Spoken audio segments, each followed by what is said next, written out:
The complete guide to performing the Rave in the Redwoods Easter egg solo in Infinite Warfare without any fortune cards and without any weapon kits. As always, my companion notes will be in the description below. If you were having trouble with zombies in Spaceland, I would recommend completing the Rave in the Redwoods Easter egg first, as it's much shorter, simpler, and its tough enemies can be defeated quite quickly with specific instruction. Let's get started. For your loadout, make sure the M1 and the Type 2 have attachments equipped. These are my setups for reference. We'll also be using the Reaver shotgun for this route, however the base model will be sufficient. For Fate cards, Scoped Dollars and Eagle-Eyed are a must for early point accrual. Remaining cards are all about survivability. I'll be taking 5-second Muscle, Nade Party, and Mana Up. If you're level 50, you could replace 5-second Muscle or Mana Up with Stimulus. If you did want to throw the kitchen sink at this map, the Butcher weapon kit for the Type 2 is basically a free Pack-a-Punch upgrade. Cards like Head Reloaded, Pimp Slap, and Evade have infinite duration during the boss fight, and cards like Coupon Clipper and Get Packed can save you some money in the early game. Here we go. At the start of the game, run upstairs to buy the M1. We'll be hanging out in the Bear Lodge for the first 3 rounds of the game. On round 1, use just your melee to eliminate zombies. On round 2, use 1 shot from the M1 plus a melee for eliminations. If at any point in this run you come across gas grenades, pick them up. They make the final boss fight a breeze. On round 3, we'll have a few more things to do. Use 2 shots from the M1 plus a melee to farm kills. Once your first card is available, activate Scoped Dollars. While you continue to farm, look out for a pouch drop. The indication isn't always obvious. As soon as the pouch is available, run over to the fireplace in the lodge and interact to release the pouch, activating Rave mode. While in Rave mode, you do slightly more damage, you gain double points, and your card meter fills slightly faster. Eliminate the remaining round 3 zombies with 1 M shot and a melee. As round 4 starts, buy the door out the front porch of the lodge. Take the path to the right to the amphitheater, running through and buying the next door to the adventure course. Climb the stairs, jump across the bridge, and continue to another fork, buying the door to the upper rec area. You should have just enough points to buy down into the main rec area. Our first boat engine part is here, leaning against the pop-up stand. With our Scoped Dollars Eagle-Eyed combo active, kite the zombies into a group in front of the stage, then slowly walk them up the ramp and along the front edge. This will do a good job of aligning the horde for optimal collaterals. Farm the wave until the last few. Take your time lining up the final collateral, then take out the last zombies and flip the round. Buy the Type 2 at the trailer above the stage, then run towards the mines. If you only had 1 zombie left, eliminate it with the Type 2 to avoid wasting a Scoped Dollars charge. Buy the door to the mines, then go down the long tunnel to the lodge basement. The Sasquatch round will be on either 5, 6, or 7, handle that wave accordingly. Interact with the panel on the far wall to turn on the power, which after a moment will open the hatch back to the lodge. Take the stairs to the attic and go through the now open door out to the balcony, then back inside. Grab our second boat engine part here, then buy our first perk, Tough Enough, dropping down to the ground floor. Run around with the Type 2 out to avoid accidentally using Scoped Dollars. Buy out the back door of the lodge and continue running to the mess hall. The third and final boat engine part is here in the center. Turn right just outside the mess hall and buy this door to the docks. Continue running along towards the boat. We will want to Pack-a-Punch our weapons, so grab this first of 2 film reels on the ground just outside the boathouse. With all 3 engine parts acquired and the first film reel, interact to take the boat to Turtle Island. Leave as many zombies up as you can before taking the boat, as Turtle Island is a very nice place to farm Scoped Dollars collaterals. When you arrive, pull the zombies up, then run up the stairs. Look back down and line up multi-kills to use the rest of your Scoped Dollars charges or until you're out of zombies. When that's done, enter the cabin and interact with Kevin to officially begin the Easter egg. Just outside the cabin is the other film reel. Interact to pick it up, then go back inside and interact with the projector on the table. With both film reels placed, this will open a portal to the Pack-a-Punch room. Make sure you have 5,000 points, then go through to Pack-a-Punch, upgrading your Type 2. Pack level 1 will be more than enough for this run, and it appears that when playing solo, damage is normalized in the boss fight, so pack level 2 will just become a waste of time. Now that we have our first perk, upgraded our primary, and have talked to Kevin, the Easter egg has begun. We need to find memories to remind Kevin of what happened to him prior. We will be finding a memory, performing a memory ritual, then showing Kevin that memory. We will do this 3 times total with 3 different memories and 3 different ritual locations. Run back through the mess hall to the Bear Lodge. Go into the basement and through the mines to buy Bang Bangs as our second perk. Take the exit to the recreation area to go get our first memory. Go behind the stage and interact across from the weapon buy to pick up a scratched photograph. We now need to bring this to a ritual site located at the amphitheater. You can take the time to thin down the horde here, as we can technically complete the Easter egg on this round with enough points. Go up the hill and run through the adventure course to arrive at the amphitheater. Walk towards the center until you find an interaction prompt, then place the ritual item. This will force you into Rave mode for a limited time. For this ritual, you need to farm souls, specifically arm souls. Kite the horde and tap away at the arms of zombies as they approach to earn soul credit. It is possible to farm both arms off a single zombie, however with Bang Bangs and a packed type 2, it will be unlikely. You will need 10 arms in total to unlock the second ritual stage. If you fail to farm the souls in time, Rave mode will end, a wipe will go out, and you will lose a perk if you had one. You will be allowed to immediately restart the ritual if you so choose. Once you have 10 souls, toggle the type 2 to Akimbo. Clear out the nearby zombies, reload, interact with the ritual item, and then run away immediately behind the tent and tree. This action has spawned the Slasher. The Slasher cannot be damaged when in Rave mode. Wait for Rave mode to expire, then pop out and dump the entire type 2 double mag into this guy. You should only need 1 rotation, after which the Slasher will die, a max ammo will drop, and a nuke wipe will go off. Reload, claim the max ammo, then interact with the ritual item to reclaim it. The scratched face has been restored. Take the boat back to Turtle Island and interact with Kevin to show him the first memory. 1 down, 2 to go. On your way back from Turtle Island, swap your M1 out with the Reaver shotgun at the docks. You'll see why in a moment. The second memory is located in the attic of the lodge. Interact in this corner to pick up another scratched photograph. Take the zipline down to the rec area and interact with the ground to start another soul step. For this one, you need to farm zombie legs. With the Reaver out, aim next to the feet of zombies in the area. If you aim too close, you may kill the zombie without removing any limbs. It's going to look really weird because you are legitimately missing intentionally. Doing this may create crawlers, which you can farm the other leg of as well. Once 10 legs have been captured, the Slasher will be available to summon.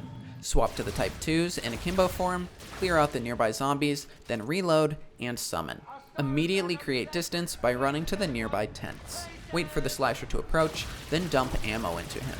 When he falls, the wipe will go out. Reload, then claim your max ammo, and reclaim the second photograph. On the way back to Turtle Island, buy from the mines to camp cabins, adding racing stripes to your perk set. Feel free to flip the round during this. On the way back to Turtle Island, stop by the lodge and re-buy the M1 over the Reaver. Using a pouch, re-enter Rave mode. This will once again give you double points for the duration. Interact with fairies to extend the duration of Rave mode. Be careful about entering Rave mode past scene 10, as this will cause a Slasher to spawn in, which once again is invulnerable when in Rave mode. Farm up until you have 5,000 points, then take the boat to Turtle Island. Talk to Kevin to restore the second memory, then enter the projector room and pack the M1. Zip back to the mainland, then continue to use Rave mode while under scene 10 to farm double points, as we still have a couple of doors and perks to go. The final memory item is found in the lodge basement. It is a skull next to the magic wheel.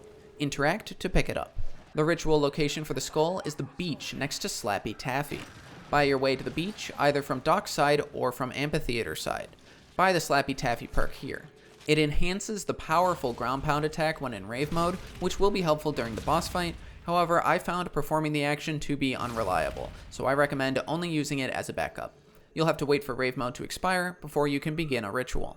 Whatever you do, do not start a ritual on a Sasquatch round. This kind of breaks the game.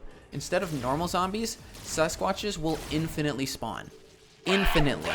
You will have to wait for the ritual to time out and fail in order to escape, which means you will lose a perk in the process. Once on a normal zombie round, interact to begin the ritual. The third ritual requires souls from eliminating zombie skulls. Tap away for headshots, next don't count. Once all souls have been acquired, interact to spawn the Slasher and immediately get behind a tree. This man can and will insta-kill you, so let's not play around. Dump ammo to eliminate, then reclaim the skull to complete Ritual 3. We're almost at the boss, which means it's time to finalize our build. Buy trailblazers at the docks to leave fire behind when you slide. This will be good to train the horde during the boss fight and create crawlers. A reminder that I lost my tough enough, so I had to rebuy.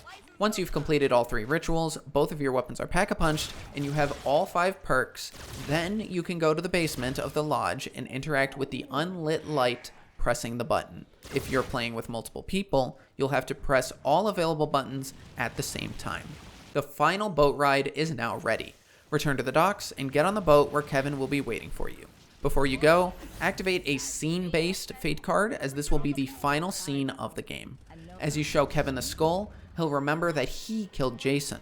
He will fall out of the boat and transform into the Super Slasher, throwing you onto the island. Welcome to the Slasher boss fight.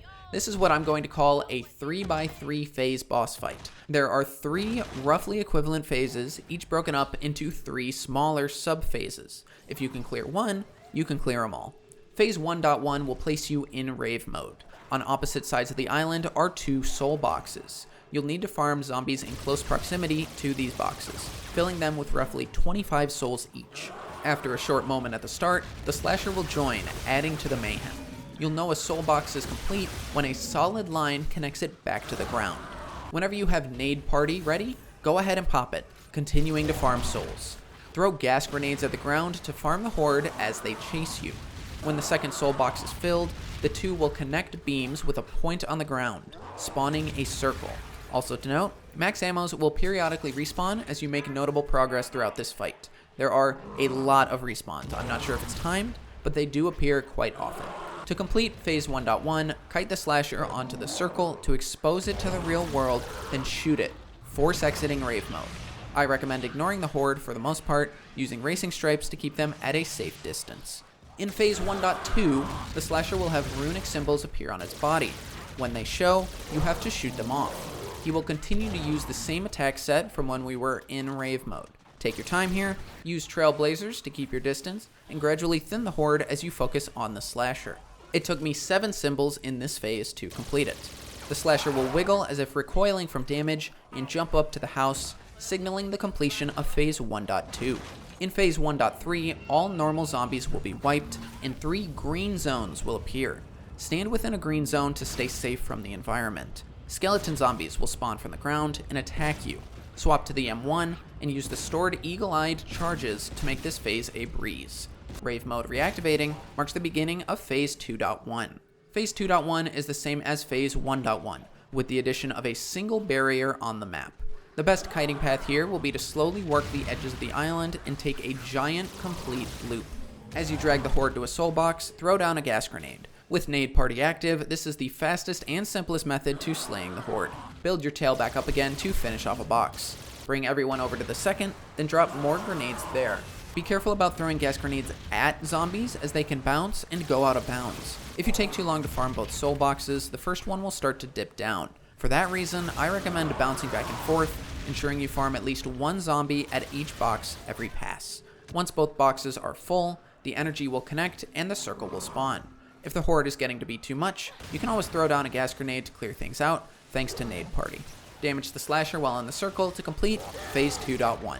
Entering Phase 2.2 will clear the barrier and place you back in the real world. Once again, kite the horde and shoot runes as they spawn. I had a latent crawler remaining in my round, which appeared to prevent further zombie spawns. This accelerated my Phase 2.2 completion time. Do look out for any saw blades the slasher may drop, either during the phase or as he leaves. Phase 2.3 is more of the same for the green zone and skeleton spawn. No additional difficulty there. Phase 3.1 puts us back into Rave mode. This time there are even more barriers on the map, so kiting along the far outside will be a necessity. Other than that, there are no added difficulties, so this is functionally equivalent to Phase 2.1. Slow walk the horde in a big loop, throwing down gas grenades atop the soul boxes. One big thing I learned from trying and failing the boss so many times until I discovered this route was to go slow to go fast. This is not a lot to manage, all things considered. When enough souls have been collected, the final circle will spawn. Kite the slasher over and damage to go to Phase 3.2. Again, I had a couple of crawlers left over, which seemed to hold my horde in this convenient decimated state. If you run out of Type 2 ammo and don't want to yet claim the max ammo, the M1 is a serviceable sidearm to get you through the rest of the phase. When the slasher recoils, that's phase 3.2 done. Phase 3.3 is the only unique phase in the boss fight, while also being the easiest. This time the slasher will just run right at you, no runes, and your only job will be to lay into him. Claim the max ammo, and with the Akimbo Type 2s, mag dump for about 2.5 mags until the slasher falls and is absorbed into the ground. After this, don't leave like I did. Literally, as soon as I left right here, the soul key spawned atop the slasher's dead body, and it must be picked up to formally complete the Easter egg. Zombies will still have their boss tier difficulty for a moment, it seems, so no simple eliminations like during normal rounds. I never needed to use mana up for a panic button during the boss fight, so I used it here to fight my way back down the stairs. Interact to claim the soul key, and complete the locksmith Easter egg. The slasher's chainsaw will now be available in the basement of the Bear Lodge, should you choose to continue playing. And that's Rave. Glad to be back with some momentum here on Infinite Warfare. If you liked the video, like the video. If you want to see more Zombies Easter egg guides, subscribe down below. And as always, I've been Noodles, you've been awesome. I'll see you next time with Shaolin Shuffle.